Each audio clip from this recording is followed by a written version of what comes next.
माननीय राष्ट्रपति महोदय जी के अभिभाषण पर बोलने के लिए खड़ा हूँ। एक कहावत है हम लोग के बिहार में, सूप बाजे तब बाजे चलनियो बाजे। भाग गए वो और हमाम में सब नंगे, हट डाल पर उल्लू बैठा, अंजामे गुलिस्ता क्या होगा। इन लोगों के कैरेक्टर को अभी हम बोलेंगे नहीं, वो चले गए। तो इन लोगों को हम इतना से जानते हैं, क्या क्या बोलते हैं ये, क्या क्या करते हैं झारखंड में, और कहा इनका ननिहाल खानदान सब। हमको बोलना नहीं चाहिए। महोदय, हम शुरू करते हैं। बार बार चर्चा होती है बिहार की। प्रधानमंत्री जब से आए, अभी परसों प्रधानमंत्री जी ने कमला नगर में बोला कि हम इमरजेंसी में यहीं रहते थे और जमुना का पानी हम पीते हैं डेली। आप रिकॉर्ड उठा के परसों के स्पीच का सुनिए कि हम जमुना का पानी पीते हैं। हम कमला नगर में ही रहते थे। प्रधानमंत्री जी हमारे कहाँ कहाँ रहते थे, कहाँ नहीं रहते थे, हमको आज तक समझ में नहीं आई कि गुजरात, जो गांधी और पटेल के गुजरात, जो मोहब्बत की नगरी और लोकतांत्रिक व्यवस्था में वसुधैव कुटुंबकम और मानवता के लिए जो प्रतीक थे, आज वो गुजरात गांधी से हटा करके, पटेल से हटाकर उनको नाथूराम गोडसे और नए गुजरात की परिभाषा से परिभाषित की गई।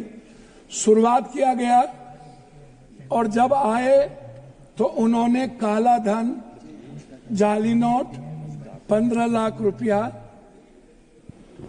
से शुरू की, 2 करोड़ नौकरी, नोटबंदी, जीएसटी। आप उठा करके देख लें, एक भी वादे पर दोबारा इतना प्रधानमंत्री की नोटबंदी सबसे अहम घोषणा थी। आज तक दोबारा चर्चा इस सदन में नहीं हुई कि नोटबंदी से किनको बेनिफिट मिला, किनको नहीं मिला। नोटबंदी से देश और किसान और महिलाओं की कितनी क्षति हुई, व्यापारियों की कितनी क्षति हुई और मजदूरों के हालात क्या हुए। अध्यक्ष महोदय, जीएसटी के को आप उठा के देख लीजिए।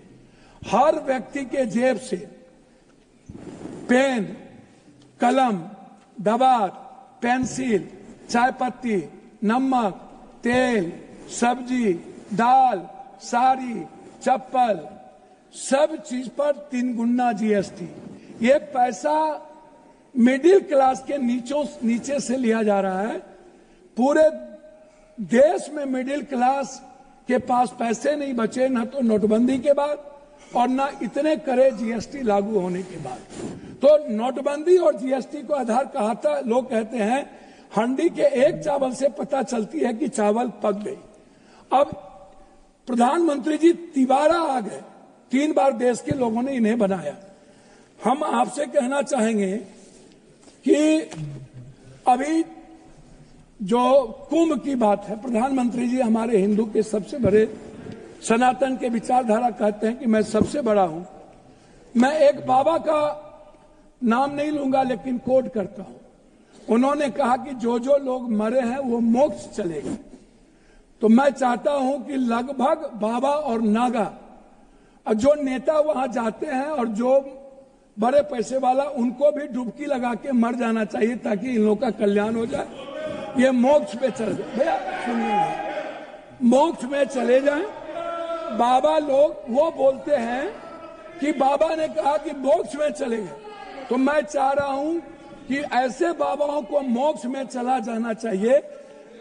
दूसरी बात, मैं अंडरस्टैंड मंड यंग, वो साधु संतों को आशीर्वाद दे रहे हैं, जी वो मैं आशीर्वाद दे रहे हैं। जी जी जी मैं भैया, दूसरा बात, उन्होंने अंडरस्टैंड मंड यंग को ही उन्होंने 2000 करोड़ का लगभग उन्होंने ठेका दिया, जबकि 13 में 19 में इन्हीं को कुंभ मेला का ठेका दिया गया था। 4 लोग लगे, सारे मैनेजमेंट, टेक्निकल मैनेजमेंट से लेकर के सारे चीज इन्हीं को था। ये कौन है, इन पर क्या इंक्वायरी होगी। अध्यक्ष महोदय, 487 करोड़ का बजट हुआ करता था नेहरू जी के समय, और अब 10,000 करोड़ का बजट है सिर्फ एक कुंभ मेला का। जब नेहरू जी के समय कुंभ में लोग मरे थे तो गिनती थी